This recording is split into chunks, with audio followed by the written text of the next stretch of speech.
चिड़िया की बेटी बार बार अपना पंख खिड़की से बाहर निकाल रही थी। वो बारिश की बूंदों को एंजॉय कर रही थी। गुड़िया बेटी, आपको सर्द गर्मी हो जाएगी, अब ये शरारत करनी बंद भी करो। नहीं मम्मा, मुझे बारिश की बूंदें बहुत अच्छी लगती है। कितने दिनों के बाद तो आज बारिश हुई है, मुझे बूंदों के साथ खेलने दे। ऐसे चिड़िया माँ बेटी बारिश के मौसम में खुश थी, मगर कौवों के घर में तो हर समय लड़ाई झगड़ा होता। शादी से पहले बड़ी बड़ी बातें करते थे कि रानी बनाकर रखूंगा, और अब देखो मुझे भिखारन बना दिया है। कभी इस घर में खाना नहीं होता जो उठा के खा सकूं। मेरी फूटी किस्मत। मैंने तो कब का कबूतर के साथ आधा भुट्टा खा लिया है। तुम भी छोटी चिड़िया के घर चली जाओ और अपना पेट भर लो, फिर मुझे चैन से सोने दो। कालू कौवा इतना बोलकर सो जाता है। गौरी कौवी बारिश में उड़ती हुई चिड़िया के घर जाती है। चिड़िया बहन दरवाजा खोले। आओ गौरी, घर के अंदर आ जाओ। बताओ आज क्या मांगने आई हो? चिड़िया बहन, बहुत तेज भूख लगी है। कालू कोई दाना नहीं लाता, खुद तो बाहर जाकर पेट भर लेता है और मैं अकेली घर में भूखी बैठी हूँ।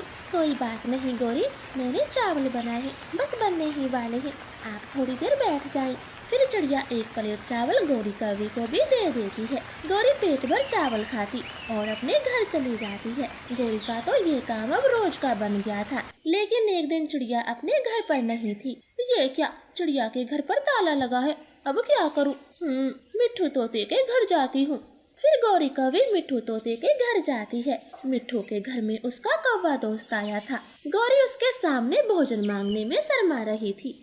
बोले गौरी, कैसे आना हुआ?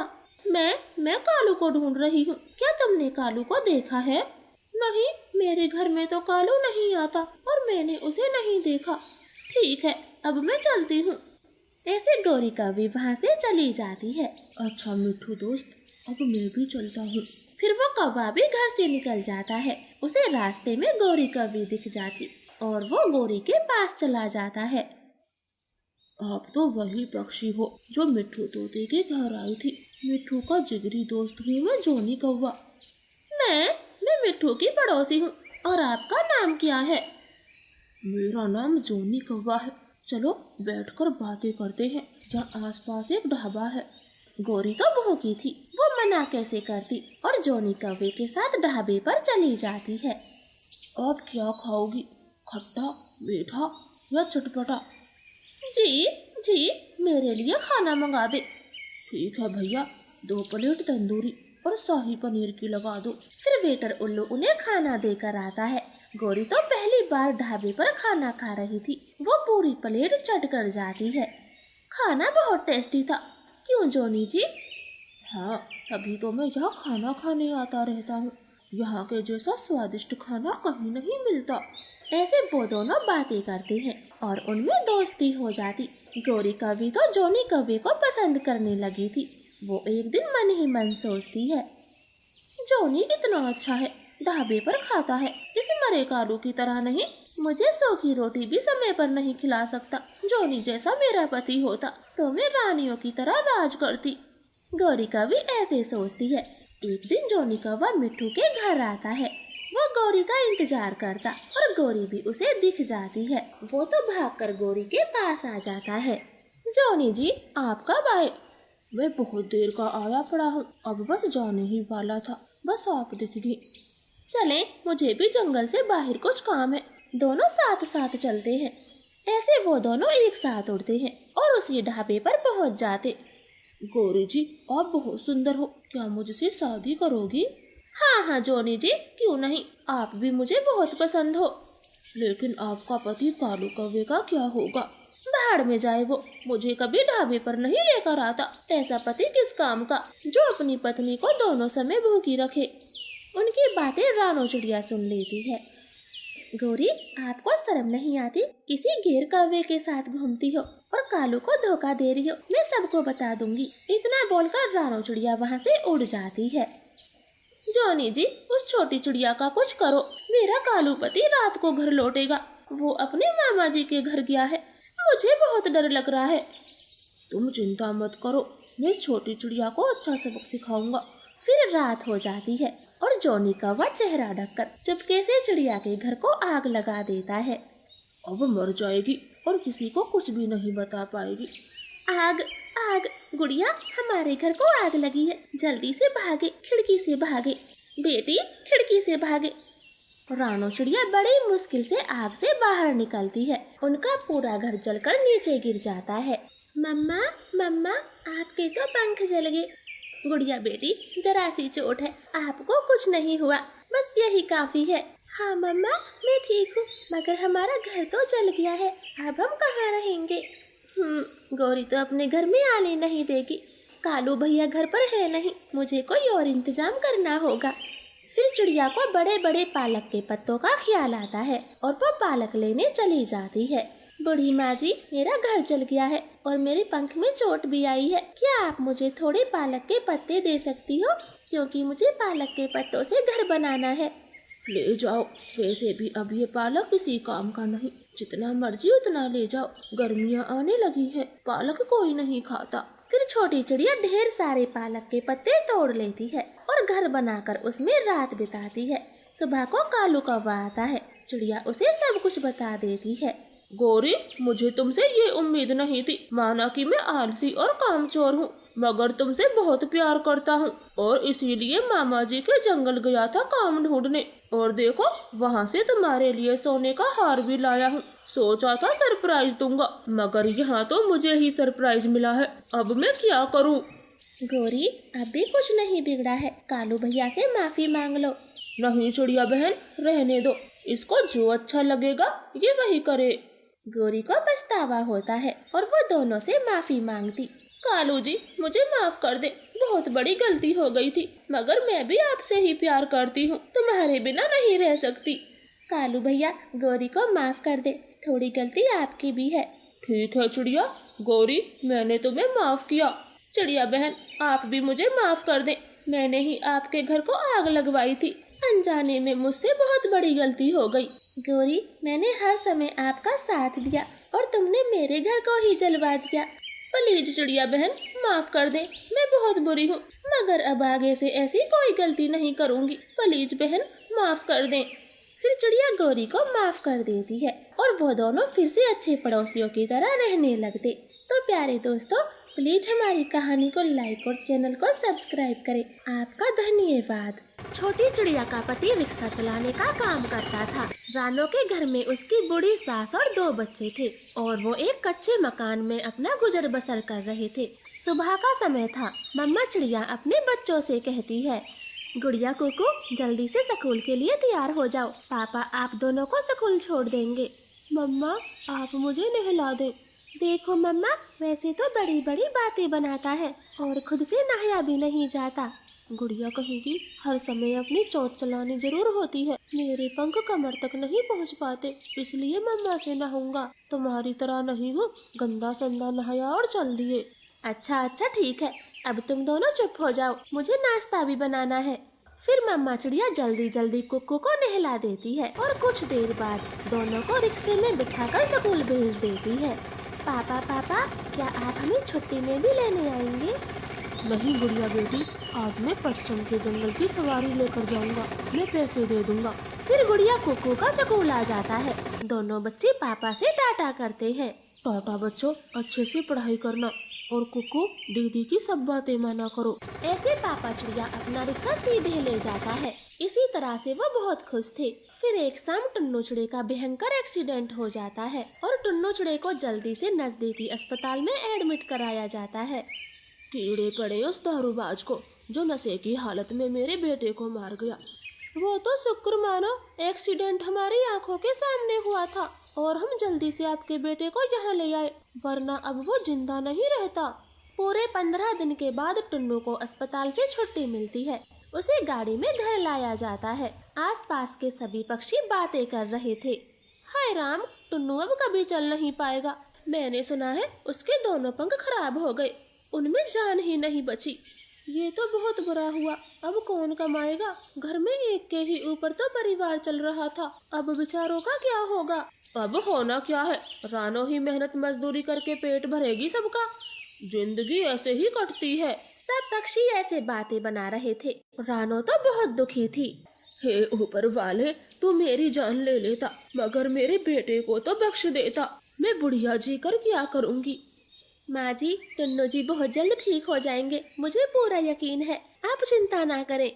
रानो जी, डॉक्टर साफ साफ मना कर चुके हैं, मेरे ठीक होने की कोई उम्मीद नहीं है। जाने भी दो, जो हुआ उसे भूल जाओ, आप सही सलामत जिंदा हो, हमारे लिए यही बहुत है। फिर सारा परिवार टुन्नू की देख रेख करता है। धीरे धीरे समय बीतता गया।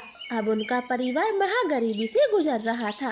दोनों बच्चों को स्कूल से भी निकाल दिया जाता है क्योंकि फीस लंबे समय से जमा नहीं हुई थी। रानो, हमारे बच्चों की पढ़ाई रुकनी नहीं चाहिए। मैं नहीं चाहता ये भी मेरी तरह अनपढ़ रहे। नाना टुन्नू जी, मैंने बात की है कबूतर से, मैं बहुत जल्द उनकी फीस भर दूंगी और ये फिर से स्कूल जाने लगेंगे। ऐसे कहकर रानो कबूतर के घर चली जाती है। कबूतर भैया, मेरे लिए कोई काम मिलेगा? नहीं रानो, मैं जहाँ काम करता हूँ वहाँ लड़के पक्षी ही काम कर सकते हैं। ठीक है कबूतर भाई, कोई बात नहीं, मैं चलती हूँ। फिर चिड़िया वहाँ से सीधा कौवों के घर जाती है और उनसे कुछ पैसे उधार मांगती। कालू भैया, भूखे रहने की नौबत आन पड़ी है और आप तो जानते हो कि हम किन हालातों से गुजर रहे हैं, तो कृपया कुछ पैसे उधार दे दो। ठीक है चिड़िया बहन, मैं अभी लाता हूँ पैसे। ऐसे कहकर कालू कौवा घर के भीतर चला जाता है। गोरी कौवी सब सुन रही थी। कालू, तुम्हारा दिमाग खराब है?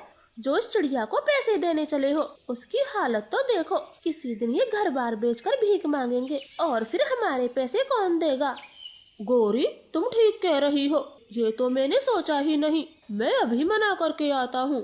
फिर कालू कौवा बाहर आता है। चिड़िया बहन, पैसे तो खर्च हो गए। कल ही गोरी जग्गू की फीस भर के आई है, अब तो पैसे नहीं है। रानो जान गई थी, वो चुपचाप वहाँ से चली आती है। आने वाले कुछ दिन उनके लिए बहुत कठिन थे। ऊपर से रानो को कोई काम भी नहीं मिलता। एक शाम रानो दुखी मन से एक पेड़ के नीचे बैठी हुई थी। तभी वहाँ एक अनजान पक्षी आता है जो अपनी रेहड़ी पर मैगी बेच रहा था। मैगी, मैगी, चटपटी एकदम स्वादिष्ट मैगी। मैगी खाओ, पेट भर के मैगी खाओ। बेटी, तुम बहुत दुखी लगती हो, लो एक प्लेट मैगी खा लो। नहीं नहीं, मेरे पास पैसे नहीं है। अरे बेटी, कोई बात नहीं, मैगी बिना पैसों के ही खा लो। फिर रानो चिड़िया मैगी खाने लगती है। ये मैगी तो बहुत स्वादिष्ट है। काका जी, आप दिन भर में कितना कमा लेते हो? अच्छा कमा लेता हूँ, मगर मैं अब इस काम को बंद करना चाहता हूँ। चाचा जी, मुझे रोजगार की बहुत जरूरत है, मैं आपका ये काम करना चाहती हूँ, मगर मेरे पास ठेला खरीदने को भी पैसे नहीं है। मैं बहुत बुरे हालातों से गुजर रही हूँ। कोई बात नहीं बेटी, तुम मेरा ठेला संभालो, जब पैसे कम जाए तो दे देना। आज से ये ठेला तुम्हारा हुआ। ऐसे वो बूढ़ा पक्षी रानो को अपना ठेला सौंप कर चला जाता है और रानो चिड़िया मैगी बेचने लगती है। रानो चिड़िया यहाँ वहाँ रेहड़ी लेकर नहीं घूमती, बल्कि एक छोटी सी दुकान खोल लेती है। मैगी की दुकान पूरे जंगल में मशहूर हो जाती। अब उनके हालात सुधरने लगे थे। वो सास बहू अब तो दिन भर मैगी बेचा करती। रानो बहू, भला हो उस पक्षी का जो अपना ठेला तुम्हें दे गया, वरना हम रोड पर होते और ये मैगी की दुकान हम कभी नहीं खोल पाते। माँ जी, मुझे तो वो कोई फरिश्ता लगता है जो हमारी बुरे समय में मदद करने आया था। मैंने आज से पहले उस पक्षी को कभी नहीं देखा था। हाँ बहू, जिसका कोई साथ नहीं देता उसका साथ ऊपर वाला जरूर देता है। अब तू जल्दी जल्दी मैगी बना दे, ग्राहक पक्षी आने लगे हैं। फिर रानो अपने ग्राहकों को मैगी खिलाती है। कमाई तो बहुत अच्छी होती थी। गुड़िया कुकू फिर से स्कूल जाने लगते हैं और ऐसे वो परिवार फिर से सुखी जीवन जीने लगता है। तो प्यारे दोस्तों, प्लीज हमारी कहानी को लाइक, शेयर और चैनल को सब्सक्राइब कर ले। आपका धन्यवाद। वो नन्ही चिड़िया बड़ी मेहनती चिड़िया थी। उसने अपने घर के आंगन में छोटी मोटी सब्जियां उगाई हुई थी। बेटी गुड़िया, आप सब्जियों को देखते रहना, मैं किसी काम से जंगल से बाहर जा रही हूँ। मम्मा, आप कहाँ जा रही हो? हमारे पास तो खाने के लिए इतना सारा भोजन है, गोभी, टमाटर, खीरा और बहुत सारी गाजर भी हैं। गुड़िया, मैंने इंसानों की बस्ती से कुछ मटर के दाने लाने हैं, आपको पसंद है ना मटर? हाँ मम्मा, मटर के दाने मेरे फेवरेट हैं और सर्दियों में तो आग में भूनकर खाने का मजा ही अलग है। आप ले आई मटर के दाने। फिर मम्मा चिड़िया इंसानों की बस्ती की तरफ चली जाती है। गुड़िया वहीं बैठकर अपनी सब्जियों की रखवाली कर रही थी। गौरी, बहुत भूख लगी है, भोजन तलाशने का दिल नहीं कर रहा। तो मत लाओ, आज हम दोनों चिड़िया की सब्जी चुराकर अपना पेट भर लेंगे। लेकिन वो रानो चिड़िया अपने घर में ही होगी, उसके होते हुए हम एक सब्जी भी नहीं चुरा सकते। कालू, मैंने थोड़ी देर पहले चिड़िया को जंगल से बाहर जाते हुए देखा। सब्जी के खेत में कोई नहीं होगा। तुम चलो, आज सारी सब्जी तोड़ लाएंगे, फिर आराम से कई दिनों तक खाएंगे। ऐसे कालू गौरी चिड़िया की सब्जी चुराने चले जाते और गुड़िया को देखकर छुप जाते हैं। अब क्या करे, ये गुड़िया की बच्ची तो बाहर बैठी है, जैसे सब्जी की रखवाली कर रही हो। कालू, मेरे पास एक आइडिया है। मैं चिड़िया के घर में जोर जोर से बिल्ली की आवाज निकालूंगी और ये गुड़िया अंदर जाएगी। तुम तभी दरवाजे की कुंडी बंद कर देना, फिर हम मजे से सब्जी चुरा पाएंगे। गौरी कभी तो ऐसा ही करती। वो खिड़की से चिड़िया के घर में जाकर बिल्ली की आवाजें निकालती। म्याऊ, म्याऊ, म्याऊ, म्याऊ, म्याऊ। गुड़िया, अरे रे, ये तो बिल्ली की आवाज है। कहीं मेरे घर में बिल्ली तो नहीं घुस गई? मैं देख कर आती हूँ। ऐसे गुड़िया बिल्ली को भगाने घर के भीतर चली जाती। उसी समय चालाक कौवा कुंडी बाहर से लगा देता है। गुड़िया तो बंद हो जाती। कालू, जल्दी जल्दी से सब्जियां तोड़ो। गौरी, सारे टमाटर तोड़ लेना, एक भी रह ना पाए। ज्यादा हो गए तो किसी को बेच देंगे। फिर वो दोनों शैतान कौवे चिड़िया की सारी सब्जी तोड़कर ले जाते और बची कुची सब्जियों को कुचल जाते। माँ जी, मुझे सर्दियों के लिए मटर उगाने हैं, क्या आप मुझे थोड़े से बीज दे सकती हो? अरे नन्ही चिड़िया, क्यों नहीं, आप ये मटर के दाने ले जाओ और खूब खेती करो। ऐसे किसान की पत्नी से मटर लेकर चिड़िया अपने घर लौट आती है। लेकिन सब्जियों की बेलों पर तो एक भी सब्जी न देखकर चिड़िया के होश उड़ गए थे। मम्मा, दरवाजा खोलो, मैं घर में बंद हूँ। मम्मा चिड़िया भागकर कुंडी खोलती। गुड़िया कौवों की चालाकी बता देती। मम्मा, वो बुरे कौवे हमारी सारी फसलें बिगाड़ गए, एक भी सब्जी नहीं छोड़ी। मैं अभी जाकर खबर लेती हूँ। ये दोनों दुष्ट मेरा ही नुकसान करते हैं। फिर चिड़िया भागी भागी कौवों के घर जाती है। उनके घर में तो सब्जियाँ फैली हुई थी। लाल लाल टमाटर, गोभी, गाजरें ढेर सारी रखी थी। कालू, गौरी, आज आपने अच्छा नहीं किया। मैंने बड़ी मेहनत करके ये सब्जियां उगाई थी। मैं आराम से कहती हूँ, कृपया मेरी सारी सब्जियां लौटा दे। कौन सी सब्जी है तुम्हारी? ये टमाटर, गोभी, गाजर मेरे भाई देकर गए हैं। तुम अपना मुंह बंद रखो। गौरी, झूठ मत बोलो, ये ताजी ताजी सब्जी मेरे खेत की है। अच्छा, तो इस टमाटर पर अपना नाम दिखाना। कहाँ लिखा है रानो चिड़िया? सारी सब्जी एक जैसी होती हैं। आई बड़ी हमारी सब्जी लूटने, अब चल भाग यहाँ से। नहीं दुष्टो, ये मेरे खेत की सब्जी है, मैं ये टोकरी लेकर ही जाऊंगी।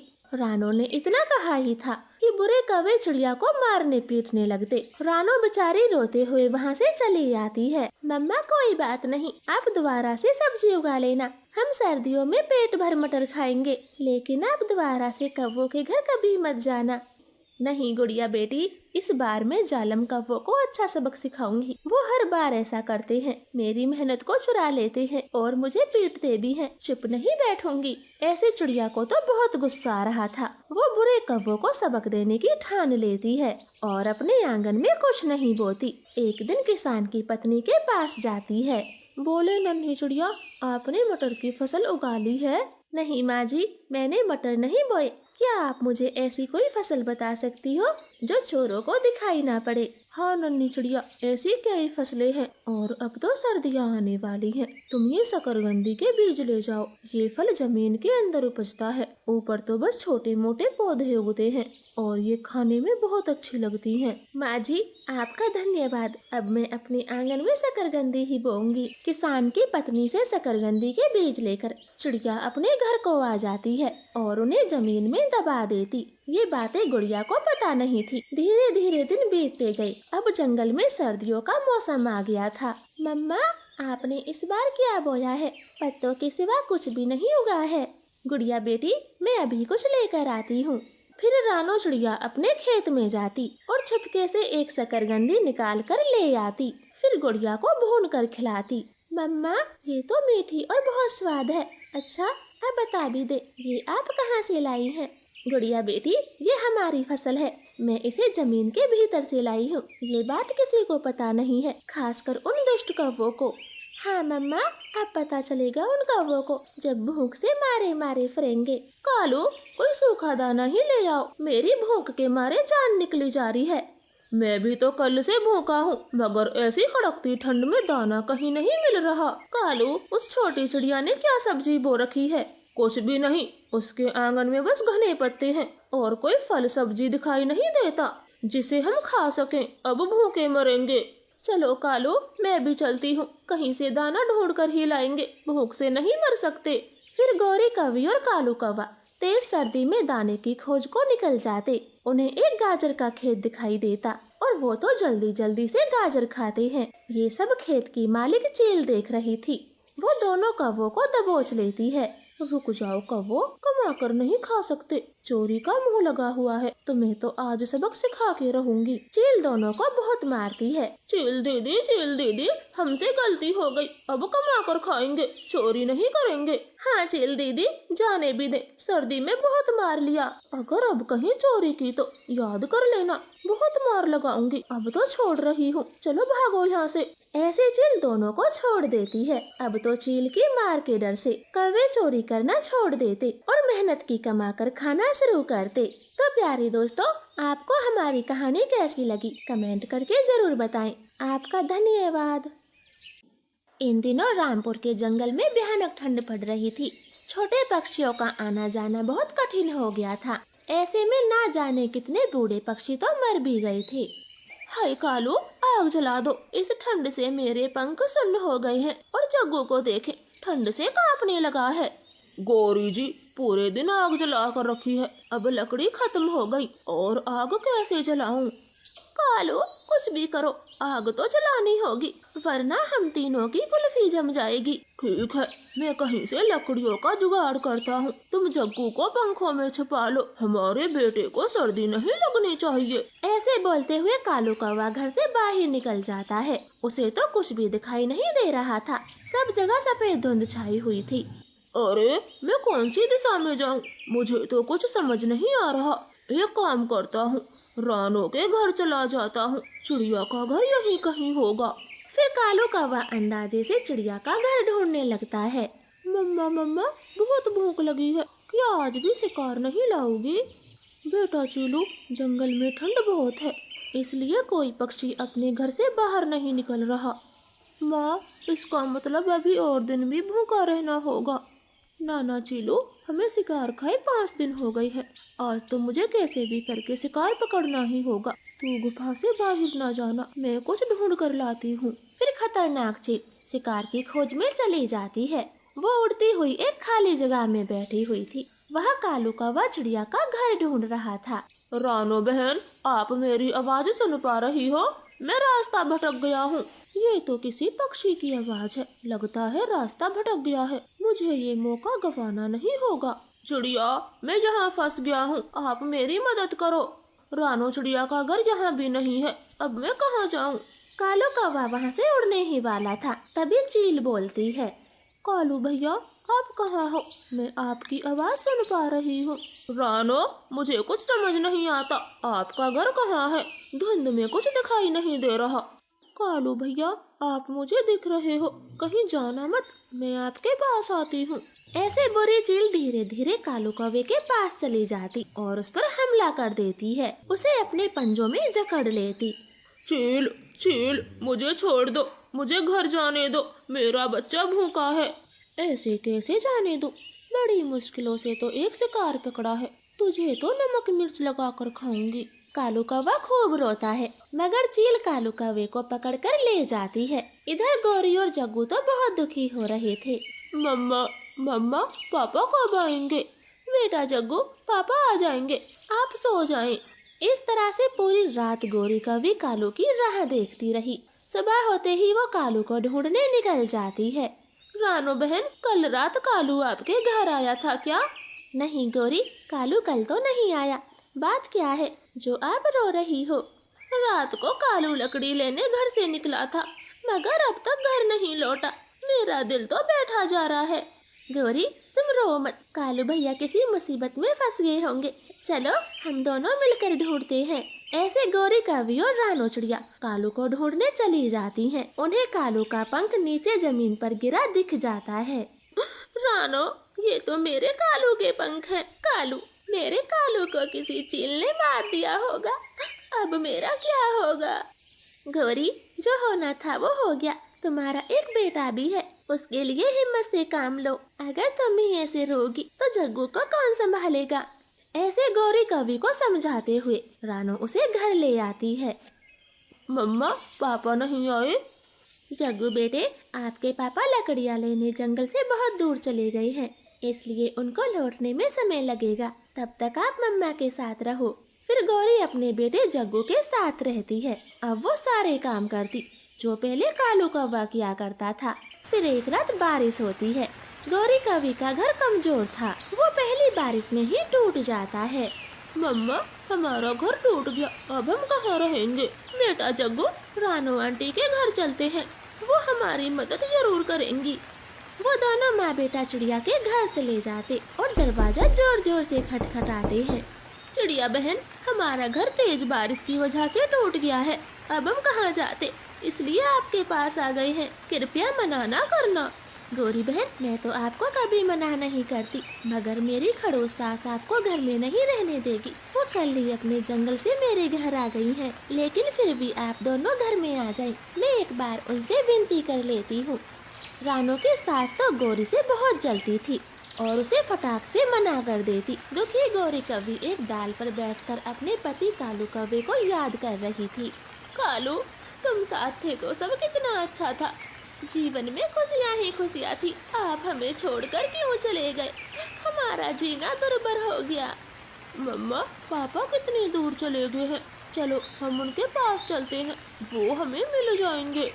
गौरी कवि को तो कुछ समझ नहीं आता, वो बस अपने बेटे के साथ उड़े जा रही थी। तभी उसकी नजर एक ट्रेन के खाली डब्बे पर जाती और वो सोचती है, ये ट्रेन का डब्बा हमारा घर बन सकता है। ठंड से मरने से तो अच्छा होगा मैं जग्गू के साथ इस ट्रेन के डिब्बे में रहने लगूं। फिर गौरी कवि उस ट्रेन के डब्बे को अपना घर बना लेती और उसमें रहने लगती है। एक दिन बहुत बारिश होती है, जिससे रानो चिड़िया की झोपड़ी भी टूट जाती है। माँ जी, अब हम कहाँ जाएंगे? कुक्कू को सर्दी लग रही है।